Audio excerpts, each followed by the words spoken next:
ہم نے مل کر جیدی کی لاش بھی ٹھکانے لگا دی۔ اس رات مجھے اندازہ ہوا کہ جب اپنی جان کے لالے پڑے ہوں تو انسان اپنے عزیز ترین لوگوں کی موت بھی نظر انداز کر سکتا ہے۔ خیر ہم سب واپس کمرے میں پہنچے اور میں نے ڈائری پڑھنا شروع کی۔ فرید اسی دن حویلی سے روانہ ہو گیا۔ مجھے سمجھ نہیں آ رہی تھی کہ کیا کرتا۔ روشنی کا تبدیل روپ مجھے مہروز کی یاد دلانے لگتا تھا۔ میں خوف زدہ تھا کہ کہیں ہم سب کا انجام بھی بہروز کے خاندان جیسا نہ ہو۔ فرید کے روزانہ روانہ ہونے کے بعد لگ بھگ 1 گھنٹہ بعد ہی حویلی کا ایک ملازم دوڑتا ہوا آیا۔ چھوٹے شاہ جی، غضب ہو گیا۔ وہ کانپ رہا تھا۔ کیا ہوا ہے؟ میں نے پوچھا۔ وہ فرید فصلوں کے پاس سے ہی اس کی ایک لاش ملی ہے۔ اس کی بات سن کر میرے پاؤں تلے زمین کھسک گئی۔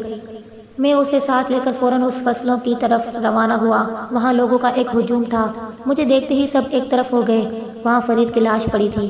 شاہ جی، لگتا ہے گلا دبا کر مارا گیا ہے، گاؤں کا بوڑھا حکیم بولا۔ نہ جانے کون ظالم تھا، اس غریب کی تو کسی سے کوئی دشمنی بھی نہ تھی، ایک شخص نے کہا۔ خیر، جتنے منہ اتنی باتیں، تاہم حقیقت کوئی بھی نہیں جانتا تھا۔ خیر فرید کی لاش اس کے گھر پہنچائی گئی۔ میں بھی ساتھ ہی گیا، اس کے بیٹے کو تسلی دی اور مالی امداد کر کے فوراً گھر واپس پہنچا۔ فرید کو کیا ہوا ہے؟ فاطمہ جو کہ صحن میں ہی بیٹھی تھی مجھے دیکھتے ہوئے بولی۔ میں نے مختصراً اسے احوال دیا اور پھر روشنی کا پوچھا۔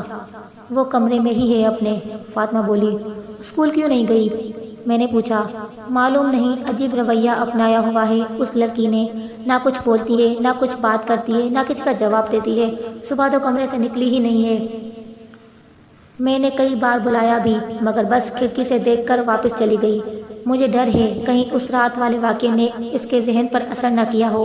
فاطمہ پریشان تھی۔ کچھ نہیں ہوتا، میں اسے دیکھتا ہوں۔ میں اس کے کمرے کی جانب دوڑا۔ اس سے پہلے کہ میں دروازے پر دستک دیتا وہ یکدم کھڑکی پر نمودار ہوئی۔ ہیلو بابا، کہاں سے آ رہے ہیں؟ اس کے چہرے پر طنزیہ مسکراہٹ تھی۔ اسکول کیوں نہیں گئی تم؟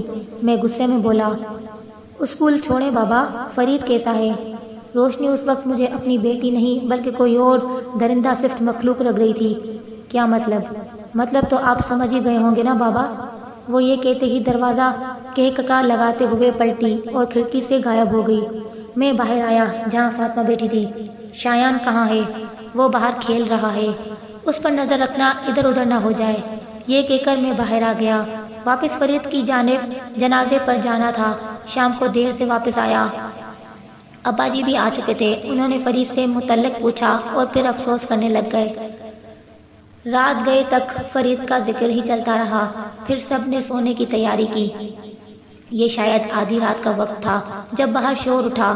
میں بستر سے نکل کر فوراً باہر بھاگا جہاں حویلی کا گارڈ اور ابا جی موجود تھے۔ کیا ہوا ہے؟ میں نے پوچھا۔ گارڈ کہتا ہے اس نے حویلی میں بھیڑیے دیکھے۔ ابا جی بولے، میں نے سوالیہ نظروں سے اسے دیکھا۔ قسم لے لو چھوٹے شاہ جی، میں گیٹ پر بیٹھا تھا، جب اندر صحن میں عجیب سا شور ہوا میں اس طرف بھاگا تو سامنے چمن میں 3-4 ہٹے کٹے بھیڑیے نظر آئے جو چھت کی جانب دیکھ رہے تھے۔ میں اس وقت سکتے میں آ گیا، پھر ہوش آیا تو زور سے چلایا۔ اس سے پہلے کہ کوئی آتا وہ بھیڑیے غائب ہو گئے۔ گارڈ تیزی سے بولتا گیا، کچھ نہیں ہے، تمہارا وہم ہوگا، تم جاؤ گیٹ پر بیٹھو۔ میں نے نرمی سے کہا۔ وہ واپس چلا گیا۔ مجھے سمجھ نہیں آ رہی تھی کہ آخر یہ بھیڑیوں کا چکر کیا ہے۔ ابا جی بولے، میں بس انہیں دیکھتا رہ گیا، آپ چلیں سو جائیں، وہم ہوگا۔ یہ کہہ کر میں انہیں ان کے کمرے تک چھوڑ آیا۔ جیسے ہی واپس میں اپنے کمرے میں داخل ہوا تو فاطمہ خوفزدہ حالت میں بیڈ پر بیٹھی تھی۔ کیا ہوا ہے؟ میں نے پوچھا۔ وہ روشنی کمرے میں آئی۔ میں سو رہی تھی، میری آنکھ کھلی تو وہ بالکل سامنے موجود تھی اور عجیب نظروں سے مجھے دیکھ رہی تھی اور اس کے چہرے پر عجیب مسکراہٹ تھی۔ میں نے کئی بار پوچھا بھی کہ کیا ہوا ہے اسے، مگر وہ ویسے ہی مجھے گھورتی رہ گئی اور واپس چلی گئی۔ وہ کافی خوفزدہ لگ رہی تھی۔ مجھے لگتا ہے تم صحیح کہہ رہی تھی، اس کے ذہن پر اس رات والے واقعے کا اثر ہوا ہے۔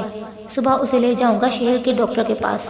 میں نے فاطمہ کو محض تسلی دی، ورنہ یہ تو میں جان چکا تھا کہ اب کسی ڈاکٹر کا کوئی کام نہیں ہے۔ اچانک کمرے میں اندھیرا چھا گیا۔ میں نے ڈائری بند کر دی۔ یہ کیا ہو گیا ہے؟ مہدی چلایا، لگتا ہے لائٹ چلی گئی ہے۔ میں نے جواب دیا۔ اسی اثنا میں فیاض نے اپنی ٹارچ نکالی۔ اور اسے روشن کیا۔